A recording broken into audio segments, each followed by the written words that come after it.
Hi friends, நம்ம இன்றைக்கி என்ன பார்க்க போகிறோம்னா லாஸ்ட் வீடியோவிலேருந்து விட்ட கண்டினியூவான கொஷின் தான் பார்க்க போகிறோம். வாங்க வீடியோக்குள்ளே போகலாம். 126வது கொஷின், பின்வரும் சொல்லின் இலக்கண குறிப்பு உணர்த்தி எண். உணர்த்தி எண் அப்படிங்கிறது வந்துட்டு ஒருமை, அதே சமயத்தில் இது வினைமுற்றாக இருக்குது. ஸோ விடை பார்த்திங்கன்னா ஆப்ஷன் சி, தன்மை ஒருமை வினைமுற்று. அடுத்து 127வது கொஷின், தாய் தமிழ் நெருப்பினாலும் வெள்ளத்தினாலும் பாதிக்கப்பட்டாலும் அவளது ஆபரணங்கள் தொலைவில் உள்ள நகரமான பாரிஸில் மிகவும் பாதுகாக்கப்பட்டு பராமரிக்கப்படுகின்றன என்று டேஸ் குறித்து டேஸ் கூறினார் அப்படின்ட்டுருக்கு. யார் சொன்னாங்க அப்படின்னு பார்த்தீங்கன்னா ஆன்சர் பார்த்திங்கன்னா ஆப்ஷன் பி, அனந்தரங்கர் நாட்குறிப்பு உவே சாமிநாதன் அவர்கள் சொல்லியிருப்பாங்க. நெக்ஸ்ட்டு 128வது கொஷின், ஜெயகாந்தன் இயற்றாத சிறுகதை எது அப்படின்னு கேட்டிருக்காங்க. விடை பார்த்திங்கன்னா ஆப்ஷன் பி, அறம். அறம் யார் எழுதியிருப்பாங்க அப்படின்னு பார்த்திங்கன்னா ஜெயமோகன் எழுதியிருப்பாங்க. ஜெயகாந்தன் எது எழுதியிருப்பாங்கன்னா குருபீடம், யுகசந்தி, புதிய வார்ப்புகள், இது மூணுமே வந்துட்டு ஜெயகாந்தன் எழுதியிருப்பாங்க. அறம் அப்படின்னு பார்த்திங்கன்னா ஜெயமோகன் எழுதியிருப்பாங்க. வித்தியாசத்தை பார்த்துக்குங்க. அடுத்து 129வது கேள்வி, ஆண்மையின் கூர்மை என திருவள்ளுவர் எதனை கூறுகிறார்? விடை பார்த்தீங்கன்னா ஆப்ஷன் பி, பகைவருக்கு உதவுதல். நெக்ஸ்ட்டு 130வது கொஸ்டின், ஒழுகல் இலக்கண குறிப்பு தருக. இதில் வந்துட்டு அல் அப்படின்னு முடிஞ்சிருக்கு. ஸோ இது வந்துட்டு ஆப்ஷன் ஏ, தொழில் பெயர். நெக்ஸ்ட்டு 131, திருக்குறளின் சரியான வரிசையை கொண்டு நிறைவு செய்க. கொஷின் திருக்குறள் வந்து பார்த்திங்கன்னா தம்மித் பெரியார் தாமர ஒழுகுல். ஆன்சர் பார்த்திங்கன்னா என்ன லைன் விட்டுருக்காங்கன்னு பார்த்திங்கன்னா ஆப்ஷன் ஏ, வன்மையுள் எல்லாம் தலை.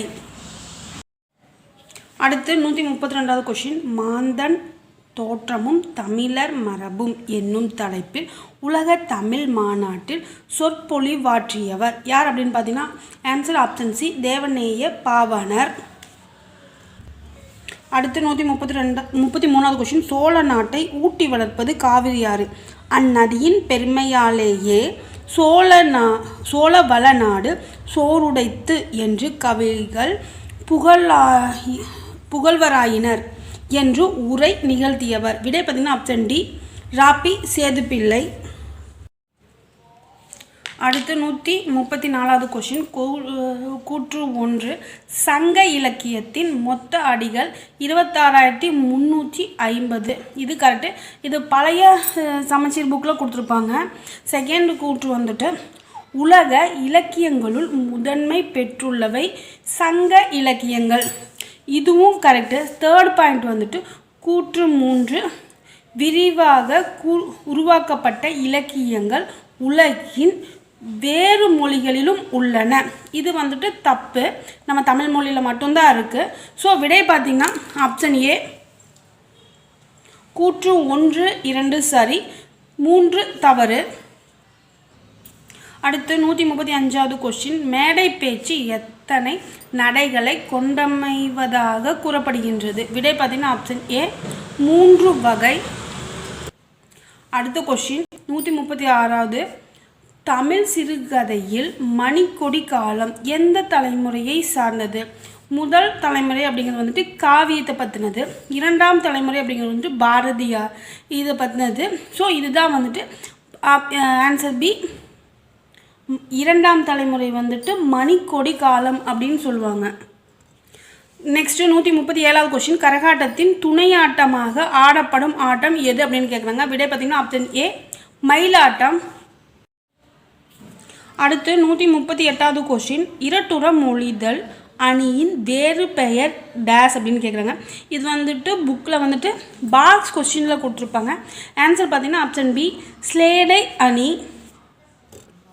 நெக்ஸ்ட்டு 139வது கொஷின், மனோன்மணியத்தில் வரும் கிளை கதை எது அப்படின்னு கேட்டிருக்காங்க.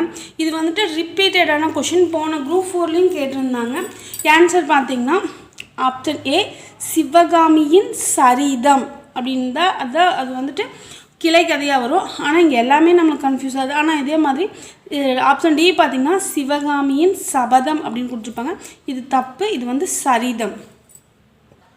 நெக்ஸ்ட்டு 140வது கொஷின், இதுவும் பழைய புக்கில் வந்தது தான். ரகசிய வழி என்ற நூலை தழுவி சுந்தரனார் மனோன்மணியம் நாடகத்தை எழுதிய ஆண்டு டேஸ். விடை பார்த்திங்கன்னா ஆப்ஷன் ஏ 1891. நெக்ஸ்ட்டு 141வது கொஷின், உலகம் நிலையற்றது என பாடிய சித்தர் யார் அப்படின்னு கேட்குறாங்க. விடை பார்த்திங்கன்னா ஆப்ஷன் பி குதம்பை சித்தர். இந்த கொஷின் வந்து ரிப்பீட்டடாக கேட்டுகிட்டே இருக்காங்க. ஸோ பார்த்துக்குங்க. திராவிடம் என்னும் சொல்லை முதலில் குறிப்பிட்டவர் அப்படின்னு யார் அப்படின்னு கேட்குறாங்க. விடை பார்த்தீங்கன்னா option C Kumarila Bhattar. Next 143வது கொஸ்டின், நாயக்கர் கால சிற்பக்கலைக்கு எடுத்துக்காட்டாக திகழ்வது. விடை பார்த்தீங்கன்னா ஆப்ஷன் ஏ தஞ்சை பெரிய கோவில். நெக்ஸ்ட்டு 144வது கொஷின், இது வந்து ரிப்பீட்டடாக கேட்டுட்டுருக்கிற கொஷின் தான். துபி எந்த ஆட்டத்திற்கு இசைக்கருவி அப்படின்னு கேட்குறாங்க.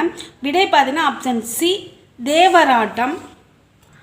நெக்ஸ்ட்டு 145வது கொஷின், புனலிடை மூழ்கி பொழிலிடை உலவி பொன்னின் இலையும் துகிலும் பூண்டு கனிமொழி பேசி நீ கழித்திருக்கும் காட்சியினை கண்டு மகிழ்வு பெறும் நிலையிலே இருந்தேன் என்று தம்பிக்கு கடிதம் எழுதியவர். விடை பார்த்தீங்கன்னா ஆன்சர் ஆப்ஷன் பி பேரறிஞர் அண்ணா. மெனி கொஷின்ஸ் வந்துட்டு அண்ணாவை பற்றி தான் இந்த கொஷின்ஸில் வந்துட்டு ரிப்பீட்டடாக கொஷின் கேட்டுட்ருக்குறாங்க. நெக்ஸ்ட்டு 146வது கொஷின், அழகிய குளிர்ந்த கடம்பவனத்தை விட்டு இறைவன் நீங்கினான் எவ்வகை வாக்கியம். இது ஆன்சர் பார்த்திங்கன்னா தன்வினை வாக்கியம். ஆன்சர் ஆப்ஷன் டி நீங்கினான். இது வந்துட்டு ஒருமையில் முடிஞ்சிருக்கு. ஸோ அது வந்துட்டு தன்வினை. நெக்ஸ்ட்டு 147வது கொஷின், எவ்வகை வாக்கியம் என கண்டறிக நான் திடலில் ஓடினேன். ஆன்சர் பார்த்திங்கன்னா ஆப்ஷன் சி தன்வினை வாக்கியம். நெக்ஸ்ட்டு 148வது கொஷின், பின்வரும் தொடர் எவ்வகை தொடர் என கண்டறிந்து சரியானவற்றை தெரிவு செய்க. குமரன் மலையில் நனையாமல் இல்லை. ஓகேங்களா, இது வந்துட்டு நனையாமல் இல்லை அப்படின்னு சொல்லியிருக்காங்க. ஸோ ஆன்சர் பார்த்திங்கன்னா ஆப்ஷன் சி பொருள் மாறாமல் எதிர்மறை தொடர். நெக்ஸ்ட்டு 149வது கொஷின், கீழ்கண்டவற்றுள் திருவிக்கா எழுதாத நூல் எது அப்படின்னு கேட்டிருக்காங்க. ஆன்சர் பார்த்திங்கன்னா ஆப்ஷன் சி மனுமுறை கண்ட வாசகம். இந்த நூலை எழுதுனது யாருன்னு பார்த்திங்கன்னா வள்ளலார் வந்துட்டு உரைநடையில் எழுதியிருப்பாங்க. அதே மாதிரி திருவிக்கா எழுதின நூல் எதுன்னு பார்த்திங்கன்னா சைவ திரவு, நாயன்மார் வரலாறு, தமிழ்ச்சோலை. இந்த மூணுமே வந்துட்டு திருவிக்கா எழுதுனது. எழுதாது அப்படின்னு பார்த்திங்கன்னா வள்ளலார் எழுதின மனுமுறை கண்ட வாசகம். நெக்ஸ்ட்டு 150வது கொஷின், விளக்குகள் பல தந்த ஒளி என்னும் நூலை இயற்றியவர். விடை பார்த்திங்கன்னா ஆப்ஷன் பி லீலியன் வாட்சன். இந்த நூல் வந்து யாருக்கு பிடிச்சிருக்குன்னா ஏபிஜே அப்துல் கலாம் ஐயாவுக்கு வந்துட்டு இந்த நூல் வந்துட்டு ரொம்ப பிடிக்கும். ஏபிஜே அப்துல் கலாம் ஐயா அந்த லெசனில் கொடுத்துருப்பாங்க, பார்த்துக்குங்க. ஃப்ரெண்ட்ஸ், உங்களுக்கு என்னோடய வீடியோ பிடிச்சிருந்துச்சுன்னா சப்ஸ்கிரைப் பண்ணிவிட்டு பாருங்கள் ஃப்ரெண்ட்ஸ். தேங்க்ஸ் ஃபார் வாட்சிங் கைஸ்.